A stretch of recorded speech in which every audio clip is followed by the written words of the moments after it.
seorang kepala sekolah di Kabupaten Goa, Sulawesi Selatan berinisial MS ditetapkan sebagai tersangka atas dugaan kasus korupsi dan bantuan sosial.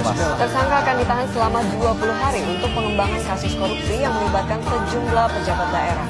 KIP, dana bos, banyak hancur ini. Gak usah tambah darat kalau memang banyak korupsi uang negara habis, bukan untuk rakyat. Baik, telah dijelaskan dari video tadi, itu dia dari contoh tindakan korupsi. Dan pada kali ini kelompok kami akan menjelaskan apa itu korupsi.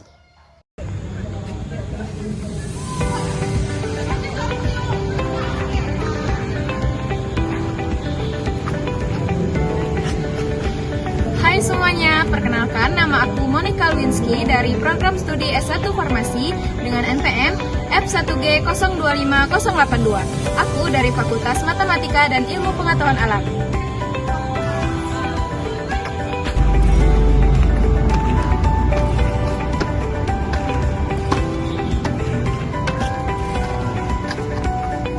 Hai semuanya, perkenalkan nama aku Aulia Fadila, biasa dipanggil Aul. Aku dari program studi S1 Farmasi, Fakultas Matematika dan Pengetahuan Alam. Kemudian aku dari Universitas Bengkulu dan NPM aku F1G025014. Halo semua, kenalin, aku Indah Nazara Sumani dari program studi S1 Farmasi, Fakultas Matematika dan Ilmu Pengetahuan Alam, Universitas Bengkulu dengan NPM F1G025022.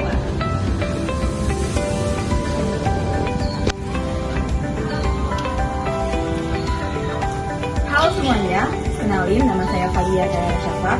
Saya berasal dari program studi S1 Farmasi dengan NPM F1G025089. Halo semuanya, video ini kami buat untuk menjadi tugas mata kuliah Pancasila. Tujuan video ini adalah untuk menjelaskan apa itu korupsi, dampaknya, dasar hukumnya, serta bagaimana cara mencegah perilaku korupsi di berbagai lapisan masyarakat. Kami harap dengan adanya video ini dapat membuka kesadaran kita bahwa korupsi tidak hanya merugikan negara, namun dapat menghambat kesejahteraan bangsa.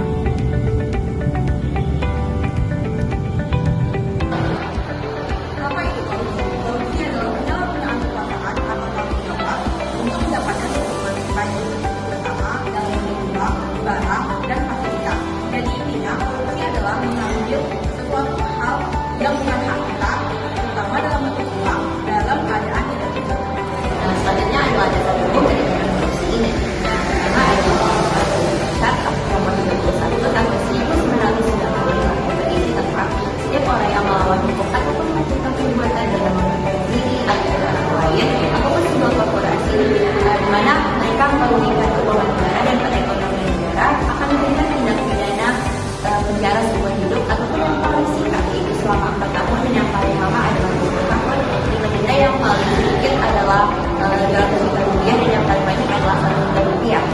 Nah, yang kedua ada Undang-Undang Indonesia Nomor 20 Tahun 2001, di mana merupakan perubahan atas Undang-Undang Indonesia Nomor 31 Tahun 1999 yang berisi tentang pemberantasan tindak korupsi. Hal tersebut dibahas dalam pasal 5-nya, yaitu di mana seseorang dipidana yang paling lama yang paling singkat itu selama 1 tahun dan yang paling lama itu 5 tahun dan yang paling sedikit adalah sebesar 50 juta rupiah dan yang paling besar adalah 250 juta rupiah.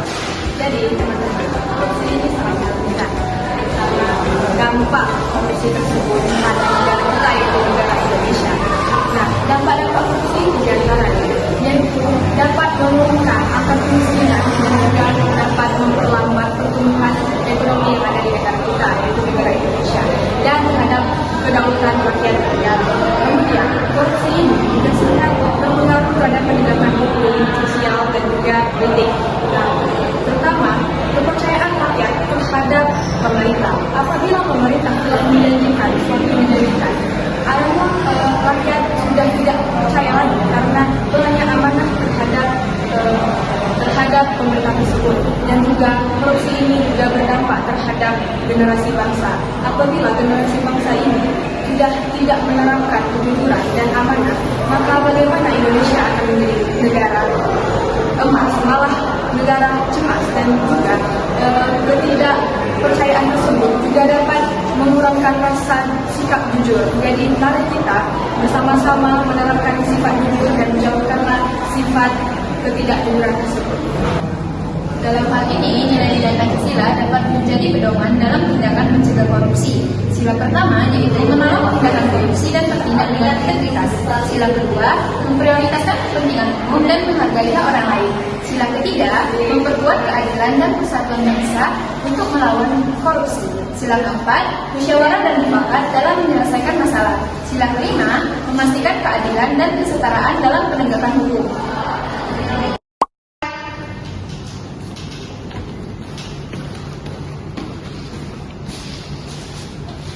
Hai Mon, oh iya aku mau ngomong nih, untuk uang kas minggu ini totalnya 200.000 ya, dan aku juga udah nanya nih sama teman-teman kelas juga.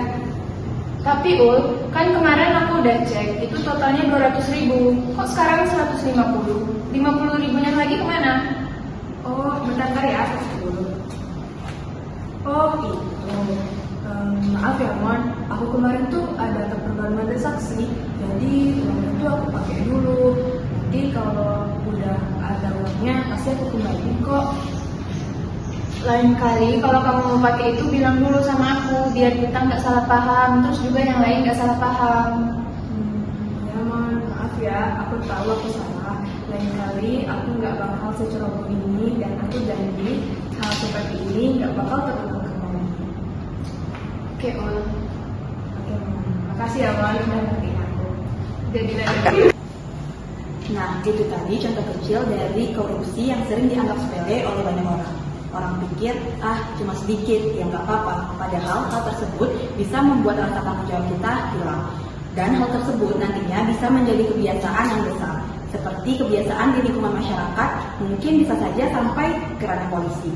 Jadi, dari hal kecil itu, bisa kita mulai tegur untuk meminimalisir terjadinya kebiasaan-kebiasaan buruk seperti hal tadi. Nah, benar banget nih, bila aku peminjaman uang kas atau mengambil uang kas itu tidak bisa kita biarkan, karena jika itu dibiarkan akan menjadi hal yang normal ataupun menjadi kebiasaan buruk bagi orang tersebut, karena mereka merasa bebas menggunakan uang kas tanpa pikir panjang apa saja dampak-dampak yang dapat ditimbulkan bagi lingkungan sekitar mereka, dari teman, terus dari orang-orang sekelas. Oleh sebab itu, kita perlu mengingatkan teman-teman kita supaya lebih jujur dan transparan. Pencegahan korupsi dapat dicegah diantaranya yaitu dengan pertama contohnya itu seperti yaitu utamakan rasa syukur kita kepada Allah Subhanahu Wa Taala. Dengan kita mempunyai rasa syukur kita kepada Allah Subhanahu Wa Taala, kita dapat merasakan itu pentingnya rasa syukur tanpa merasakan adanya rasa tidak puas atau kurang puas terhadap yang kita miliki seperti materi atau sesuatu yang menyusahkan.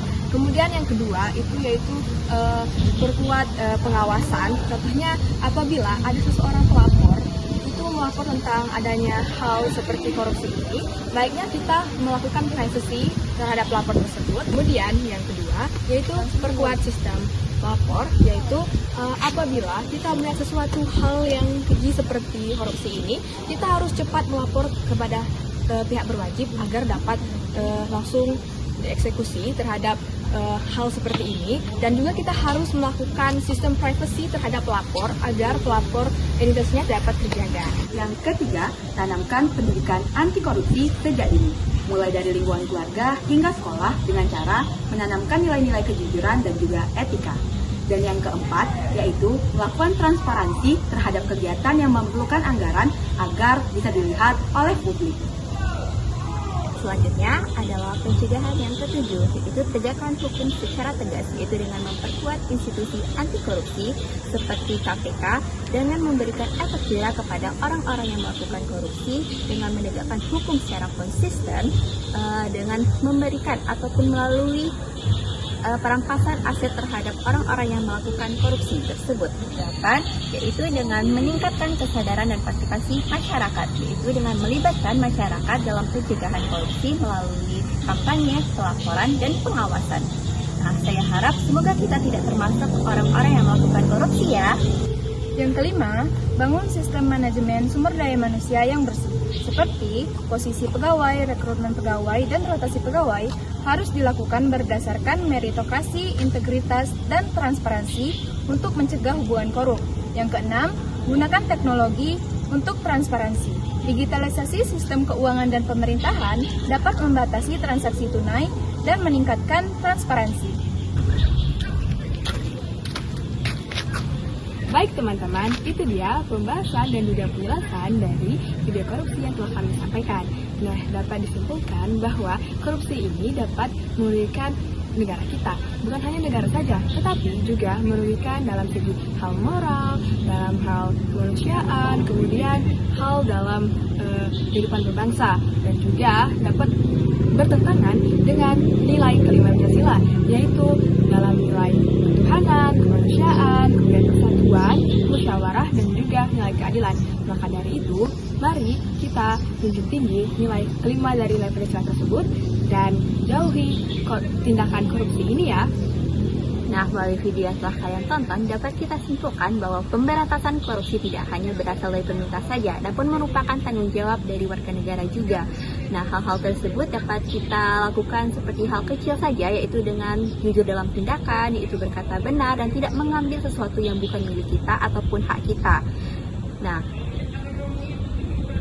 jika saja kita dapat menerapkan sila-sila dari Pancasila, budaya anti korupsi dapat kita mulai dari diri kita sendiri, teman dekat kita, dan lingkungan sekitar kita. Terima kasih kepada teman-teman yang telah menonton dan menyaksikan video ini. Semoga menambah wawasan teman-teman semua. Jangan lupa like, komen, dan subscribe apabila video yang telah kami sampaikan ini bermanfaat ya. Sampai jumpa pada video berikutnya. Bye-bye.